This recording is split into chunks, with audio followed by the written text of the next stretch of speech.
Hello friends, in the previous video lecture on 8051 architecture part 1, we have seen the architecture of 8051 and also the 8051 family, introduction to the microcontroller 8051 family. Now in this video lecture we will see the pin diagram and the internal RAM structure of 8051 and the special function registers of the 8051. So first we will look into the 8051 pin diagram. So we know that in 8051 we have 4 ports, so that we have seen in the previous lecture. So we have 4 ports in 8051: port 0, port 1, port 2 and port 3. So we have 4 ports in 8051. So each port is having 8 pins. So for example, port 1 is having 8 pins P1.0 to 1.7, and port 3 is having 3.0 to 3.7.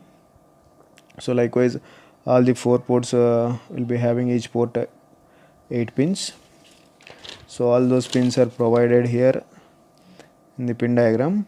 So you have P1.0 to 1.7 the port 1 pins, and 0.0 to 0.7 port 0 pins, and 2.7 to 2.0, that is 2.0 to 2.7 port 2 pins, and 3.0 to 3.7 are the port 3 pins.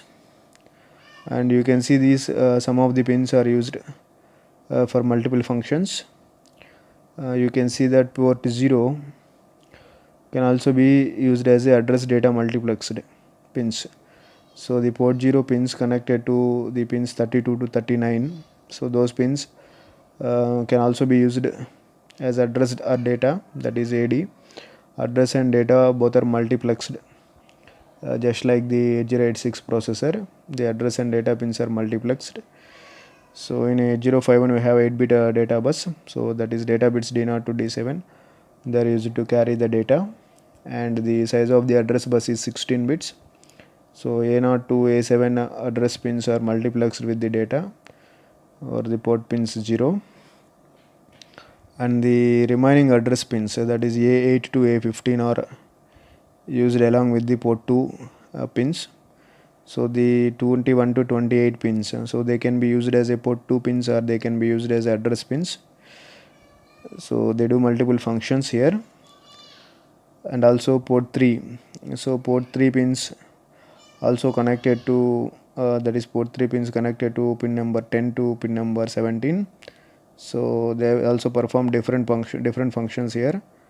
3.0 can be accessed as a receive data, and 3.1 line can act as a can be used for transmitting data, and 3.2 that is 12th pin can also be used for port 3.2, or can also be used as interrupt 0, and 3.13th pin can be used as 3.3 port or interrupt 1. So similarly 14 and 15 pins, they are used for timer 0 and timer 1, and 16 and 17 pins, they are used for read and write signals.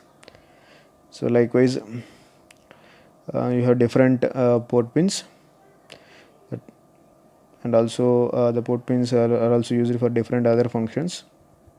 And there are some control signals that we have already discussed in the block diagram of 8085. So VCC and VSS is used to provide ground, and VCC is to provide to supply for the 8051, and reset signal is used to reset the 8051, and control signal for external access we have EA external access, ALE address latch enable, and PSEN program store enable. So these are used especially for external access of the memory.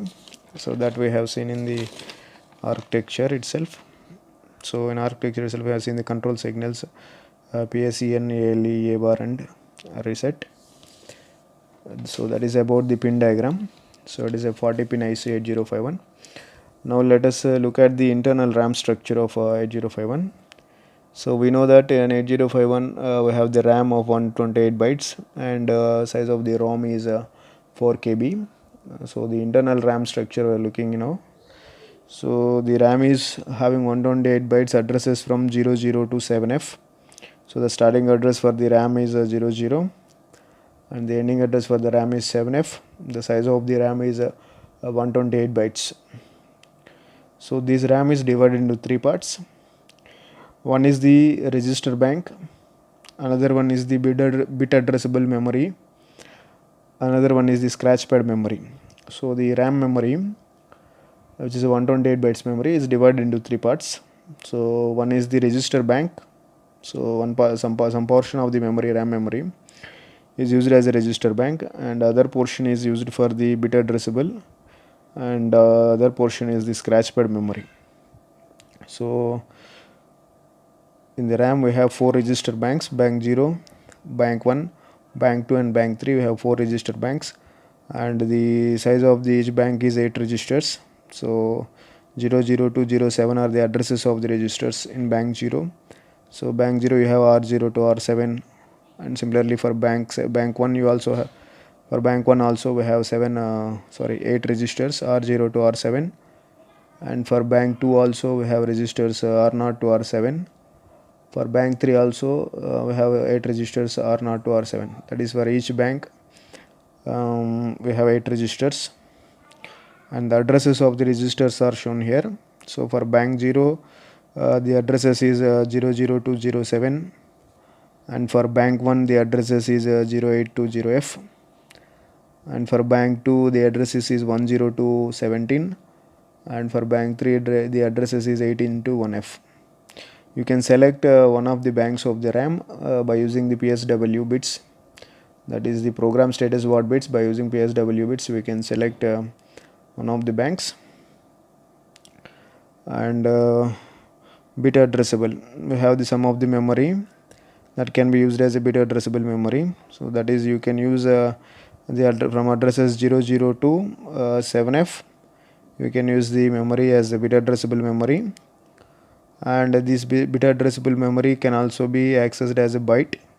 So that is, it is also byte addressable from the addresses 20 to 20F. So up to 1F it is register banks, and from 20 to 2F, from 20 to 2F it is byte addressable, and then from 30 to 7F, so after 2F we'll get 30. So 30 to 7F it is a scratch pad memory. So that is generally used to store the data for the data of the user. It is a simple scratch pad memory. So this is the internal RAM structure of the 8051. And now let us look into the special function registers, SFRs. So we have several special function registers in 8051. So each special function register will have the address. So SFR, some of the SFRs are shown here. So port 0 is a special function register, and whose address is 80. That is, by using this address you can access this port P0. Whereas if you want to access the port P1, then you need to use the address 90. Similarly, if you want to access the PSW, program status word, then the address is D0. If you want to access the accumulator is having a address that is E0, and base register, that is B register, is having the address F0. So similarly, stack pointer, whose address is 81, and DPL and DPH is the data pointer that we have seen in the architecture. So we have seen in the architecture we have a data pointer and we have a stack pointer. So the stack pointer is having the address, and data pointer is a 16-bit register, and it can be byte accessible also, that is 8-bit accessible. So it has two 8-bit registers DPTR. So that is DPL and DPH, data pointer lower and data pointer higher. So those data pointer registers also having the addresses 82 and 83. And in 8051 we also have timer and timer registers, that is TCON, timer control register, TMOD, timer mode registers, and timer lower 0 and timer lower 1, and timer higher 0 register, timer higher 1 register. So these are all registers of the timers. We have two 16-bit timers in 8051. So these are all the registers for that two 16-bit timers. And this is SCON and serial control and serial buffer, S buffer. These are used for a serial port data transfer in 8051. And then port 2 address is A0, And interrupts, for interrupts we have IE and IP registers. IE and IP are the registers used for interrupts, handling the interrupts. And P3 port 3 of the B0 is the address B0, and program status word address is D0.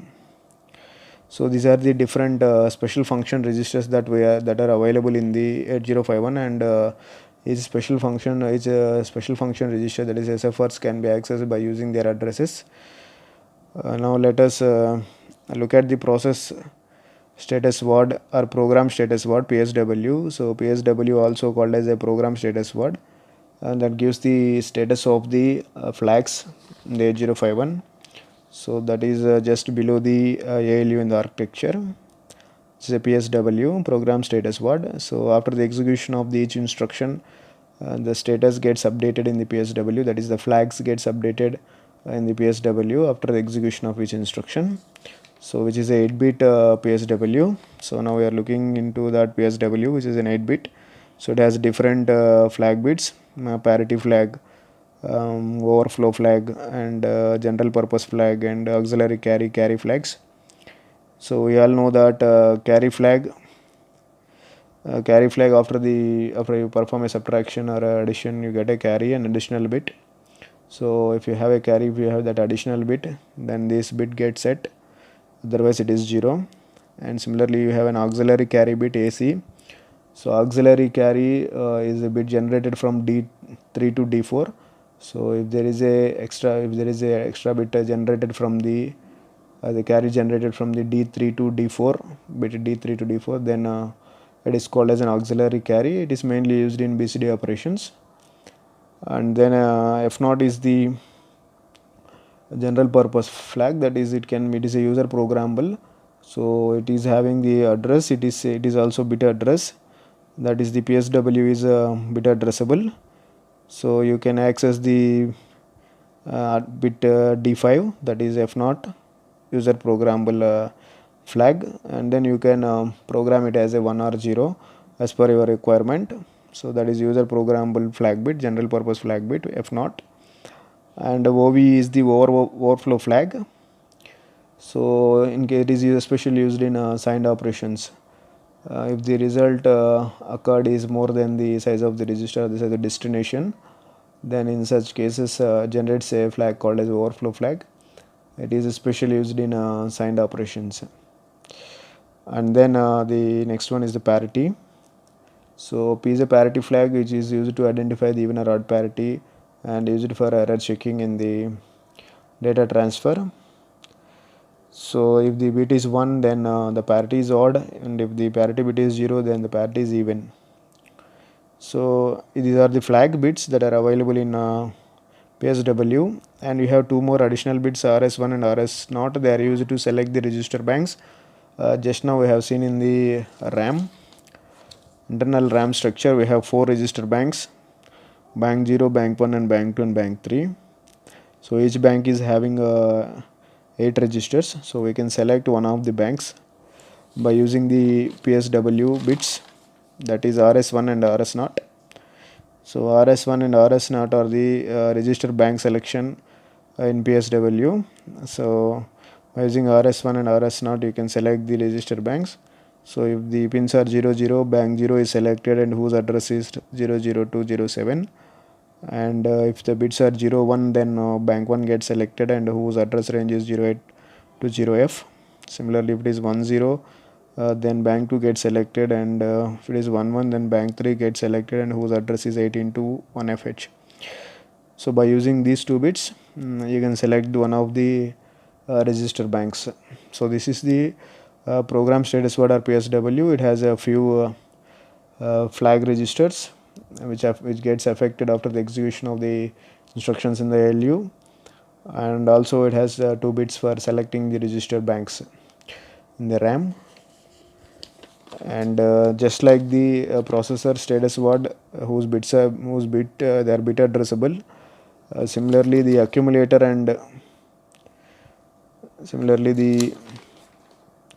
accumulator and B register are also bit addressable. So accumulator, we have accumulator is an 8-bit register, so we have 8 bits. So that is accumulator 0 to 7. So all the accumulator bits are addressable, bit addressable. We know the address of the accumulator, so the address of the accumulator is E0. So we have these are all special function registers, and they are all having the addresses. So accumulator is a bit addressable and whose address is E0, and B is also bit addressable and whose address is F0. So now we are looking into that accumulator and B. So this is accumulator register whose address is E0. So it starts at E0 and ends at E7. Similarly, register B that starts at F0 and ends at F7, and all these are bit addressable. That means you can access any bit. That is, you can access accumulator 4th bit, or you want to access B6, you can access B6 bit by using address F6. If you want accumulator 2 bit, you can access it with the help of address E2. So all the bits are that is, accumulator is a bit addressable. All the bits can be accessed, or any bit can be accessed. So these are the addresses of the bits, and after reset they are all set to 0.